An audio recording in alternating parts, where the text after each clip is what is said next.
जानकारी लेने वाले हैं जावा के बेनिफिट्स और फीचर्स के बारे में। जावा के बहुत सारे बेनिफिट्स और जावा के बहुत सारे फीचर्स हैं, लेकिन उनमें से कुछ इंपॉर्टेंट फीचर्स को हम इस सेशन में शामिल करने वाले हैं और साथ में उन्हें समझने वाले हैं। तो आइए शुरू करते हैं जावा के सबसे पहले फीचर के बारे में। जावा लैंग्वेज बहुत ही सिंपल लैंग्वेज है। यदि आप पहले से C++ जानते हैं तो ये आपके लिए बड़ी ही सिंपल हो जाती है, और यदि नहीं भी जानते तो इसको सीखना बिल्कुल भी मुश्किल नहीं है। यह लगभग C++ जैसे कॉन्सेप्ट को ही फॉलो करती है, परंतु यहाँ पे सिंटैक्स डिफरेंट रहता है।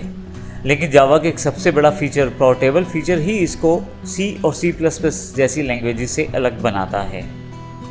इसके अतिरिक्त दूसरा सबसे इम्पोर्टेंट फीचर है जावा का पोर्टेबल और प्लेटफॉर्म इंडिपेंडेंट होना। जावा की सबसे बड़ी विशेषता, उसकी दो विशेषताएं हैं, एक जावा वर्चुअल मशीन होना और एक बाइट कोड को तैयार करना।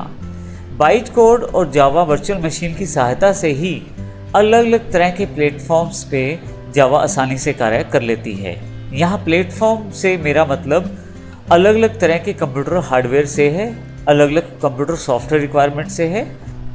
जैसे सपोज करें आप माइक्रोसॉफ्ट विंडोज़ को अलग अलग तरह के कंप्यूटर हार्डवेयर स्ट्रक्चर पे इंस्टॉल कर सकते हैं। जैसे विंडोज़ को हम इंटेल कंप्यूटर्स पे इंस्टॉल कर सकते हैं, विंडोज़ को हम AMD कंप्यूटर्स पे इंस्टॉल कर सकते हैं। उसके अतिरिक्त हमारे पास विंडोज़ 32 और 64 बिट वर्जन्स में भी अवेलेबल रहती है, और इस तरह से हमारे पास लाइनक्स, मैक, इस तरह के काफ़ी सारे ऑपरेटिंग सिस्टम रहते हैं। इन सभी ऑपरेटिंग सिस्टम के साथ साथ हमारे पास अलग अलग तरह के सॉफ्टवेयर्स रहते हैं, अलग अलग तरह के हमारे पास हार्डवेयर स्ट्रक्चर रहते हैं, लेकिन इन सभी प्लेटफॉर्म्स पे जावा एक तरह से ही परफॉर्म करती है। और इसका सबसे बड़ा कारण जावा वर्चुअल मशीन है, जो सभी तरह के ऑपरेटिंग सिस्टम्स और सभी तरह के प्लेटफॉर्म्स पे एक ही तरह का आउटपुट प्रोड्यूस करती है और एक ही तरह से कोड को रन करती है। जावा का तीसरा सबसे बड़ा फीचर उसका ऑब्जेक्ट ओरिएंटेड होना है। ऑब्जेक्ट ओरिएंटेड प्रोग्रामिंग अर्थात ऊप्स बहुत ही इंपॉर्टेंट फीचर है जावा का, जिसमें object, class, inheritance, polymorphism, abstraction और एनकैप्सुलेशन जैसे कॉन्सेप्ट इसमें शामिल किए गए हैं।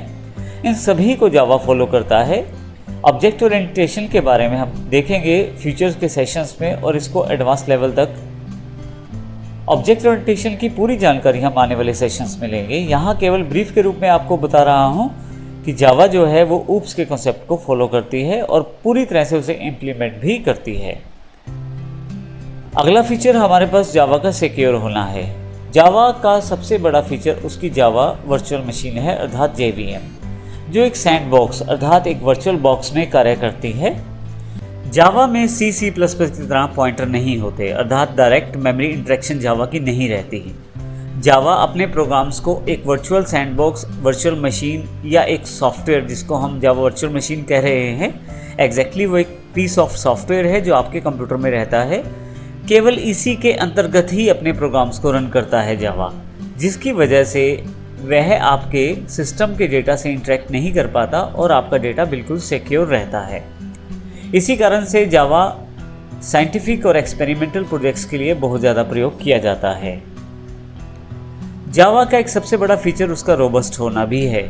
जावा के काफ़ी सारे फीचर जैसे memory management, automatic garbage collection, exceptional handling और टाइप चेकिंग मैकेनिज्म, ये सभी जावा को रोबस्ट बनाते हैं, ताकतवर बनाते हैं। जावा में सबसे बड़ा फीचर उसका ऑटोमेटिक गार्बेज कलेक्शन है। यदि किसी कारण से C++ के वेरिएबल्स को आप मेमोरी असाइन करते हैं तो उनसे वो मेमोरी फ्री भी करवाना पड़ता है, जबकि जावा में ऐसा नहीं है।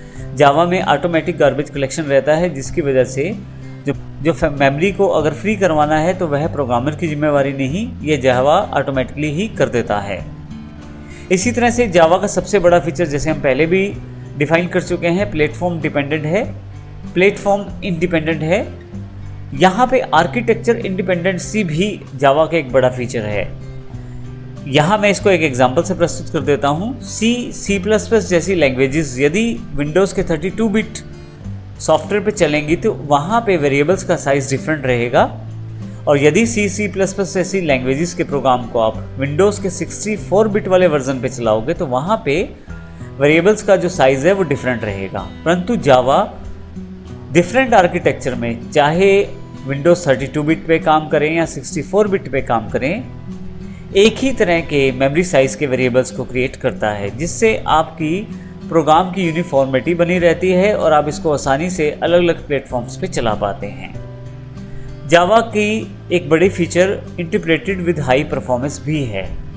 जावा जो है बाइट कोड्स को प्रोड्यूस करता है, जबकि C++ जो है वो नेटिव कोड को प्रोड्यूस करते हैं। C++ के native code direct memory, direct machine instructions रहती हैं, जबकि जावा के जो बाइट कोड्स हैं वो वर्चुअल मशीन के द्वारा होते हुए हार्डवेयर इंटरेक्शन करते हैं। तो सबसे बड़ा फीचर ये रहता है कि जावा जो बाइट कोड प्रोड्यूस करता है वो प्लेटफॉर्म इंडिपेंडेंट रहते हैं, मशीन इंडिपेंडेंट रहते हैं, वो भी उन सभी फीचर्स के साथ जैसे हमने पहले भी डिस्कस किया, सिक्योरिटी और ऑटोमेटिक गार्बेज कलेक्शन के फीचर्स के साथ। इस कारण से जावा जो है वो इंटरप्रेटेड लैंग्वेज और हाई परफॉर्मेंस लैंग्वेज रहती है।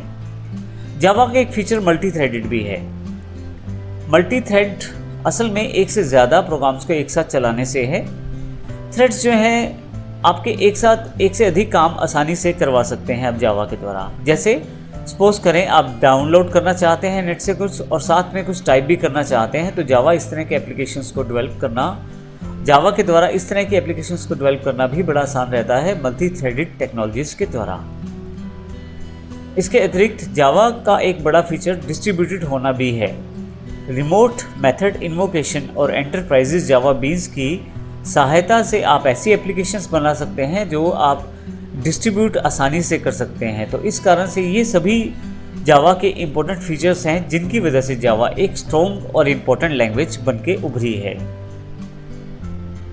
तो इस पूरे सेशन में हमने देखा कि किस प्रकार जावा के जो फीचर्स और बेनिफिट्स हैं जावा को एक इम्पोर्टेंट लैंग्वेज बना देते हैं और इसी के साथ इसे एक पॉपुलर लैंग्वेज भी बना देते हैं इसके बेनिफिट्स और फीचर्स के साथ।